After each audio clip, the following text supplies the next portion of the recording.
আজ দেশ জুড়ে ৯৬টি কেন্দ্রে চতুর্থ দফা ভোট। বাংলায় ভোট বহরমপুর, কৃষ্ণনগর, রানাঘাট, পূর্ব বর্ধমান, বর্ধমান, দুর্গাপুর, আসানসোল, বোলপুর ও বীরভূম কেন্দ্রে। অধীর চৌধুরী, শতাব্দী রায়, দিলীপ ঘোষ, মহুয়া মৈত্র সহ ভিন রাজ্যের অখিলেশ যাদবের মতো হেভিওয়েট প্রার্থীদের ভাগ্য নির্ধারণ আজ।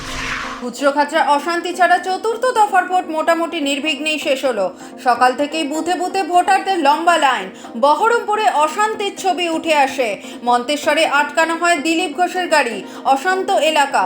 অধীর চৌধুরীর গাড়ি আটকে দেওয়ার অভিযোগ পুলিশের বিরুদ্ধে। আসানসোলেও তৃণমূল বিজেপি বচসা। এজেন্টকে বারবার হেনস্থা করা হয়েছে। আমাদের এখানকার এজেন্ট আলপনা মুখার্জি 122 নম্বর বুথ, আমার টিন স্কুলের হাই স্কুল আছে, সোমনাথ মণ্ডল 83 নম্বর বুথ এবং রাহুল সাহানি 82 নম্বর বুথ, 3বার ঘাট ধাক্কাতে বের করে দেওয়া হয়েছে। ভোট প্রচারে মুখ্যমন্ত্রী মঞ্চ থেকে সন্দেশখালি নিয়ে বিস্ফোরক তৃণমূল সুপ্রিমো। এছাড়াও মতুয়াদের নিয়েও নিজের বক্তব্য তুলে ধরেন তিনি। বিজেপি এবার নির্বাচনে ভোটে 195টি আসন পাবে বলে মন্তব্য করেন মমতা ব্যানার্জি। এটা তোমার উত্তরপ্রদেশ নয় যে তপশিলীদের ওপর অত্যাচারে নাম্বার 1 ইন ইন্ডিয়া। এটা মধ্যপ্রদেশ নয়, এটা রাজস্থান নয়, এটা বাংলা বাংলা বাংলা।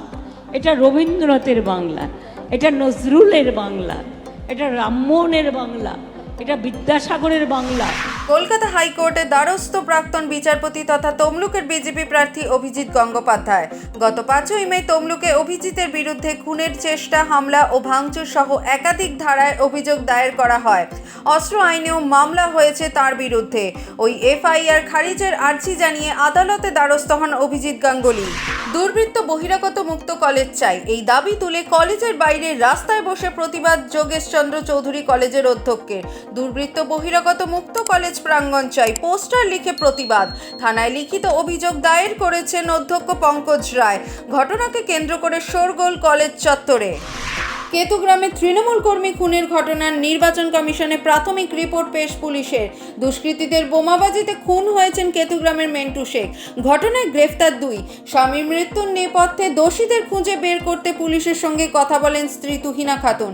তার অভিযোগ, তৃণমূলের গোষ্ঠীদ্বন্দ্বের জেরেই এই ঘটনা। সন্দেহভাজনদের নামও তিনি জানিয়েছেন। চাইছেন সিআইডি তদন্ত। পুরনো শত্রুতার জেরে খুন করা হয়েছে এরকমটাই জানিয়েছে পুলিশ। আগে তিনি বীরভূমের রামপুর হাটের তৃণমূল নেতা আনারুল শেখের হয়ে কাজ করেছেন। বকটুই হত্যাকাণ্ডের পর এই আনারুল শেখ সংগঠনের পদ থেকে সরিয়ে দেন মমতা বন্দ্যোপাধ্যায়। সেই আনারুলের সঙ্গে কেতুগ্রামের নিহত তৃণমূল নেতার এই যোগাযোগ তদন্তের নতুন মোড় বলেই মনে করছে পুলিশ। হরিয়ানার রাজনৈতিক ডামাডোলের মধ্যেই নয়া চমক। এবার কংগ্রেসে যোগ দিলেন কুরুক্ষেত্রের বিজেপি প্রাক্তন সাংসদ কৈলাস সাইনি। দুবারের প্রাক্তন সাংসদ একজন ওবিসি এবং সর্বোপরি মহিলা। এর ফলে লোকসভা ভোটের আবহে বিজেপির ওপর চাপ আরও বাড়ল বলেই মনে করা হচ্ছে। কয়েকদিন আগেই হরিয়ানায় শাসক বিজেপি সরকার থেকে সমর্থন প্রত্যাহার করে নিয়েছে 3 নির্দল বিধায়ক। आज मैंने हुड्डा जी के नेतृत्व में आज मैंने कांग्रेस ज्वाइन करी है और हुड्डा जी का बड़ा सफल नेतृत्व 10 सालों में एज ए मुख्यमंत्री यहाँ पर रहा है। हर वर्ग को उन्होंने सर आंखों पर रखा और उनके लिए जन कल्याणकारी कार्य करने का एक बहुत बड़ा इतिहास रहा है। ভারতীয় সেনার ব্যবহৃত হেলিকপ্টার ও বিমান চালানোর যোগ্যতা নেই মালদ্বীপ সেনার। এই কঠিন সত্য মানতে বাধ্য হলো চীনপন্থী মোহাম্মদ মুইজুর সরকার। সেদেশের প্রতিরক্ষা মন্ত্রী ঘাসান মাহমুদ সাফ জানিয়ে দেন, ভারতীয় কপ্টার চালানোর জন্য মালদ্বীপের সেনাকে প্রশিক্ষণ দেওয়া হচ্ছিল, কিন্তু ভারতীয় সেনা তড়িঘড়ি দেশে ফিরে যাওয়ায় প্রশিক্ষণ সম্পূর্ণ হয়নি। জেগে উঠল ইন্দোনেশিয়ার মাউন্ট ইবু। সোমবার এই আগ্নেয়গিরি থেকে অগ্ন্যুৎপাত শুরু হয়েছে। আকাশে 5 কিলোমিটারেরও বেশি অঞ্চল জুড়ে শুধু ছাই আর ছাই। গত সপ্তাহে দ্বিতীয় সর্বোচ্চ সতর্কতা জারি করা হয় প্রশাসনের তরফে। আতঙ্কিত এলাকাবাসী। এখনো পর্যন্ত কোনো ক্ষয়ক্ষতির কথা জানা যায়নি। আকাশ মেঘলা, হবে হবে বলেও গায়েব বৃষ্টি। আবারও পচা গরমে নাস্তানাবুদ দক্ষিণবঙ্গবাসী।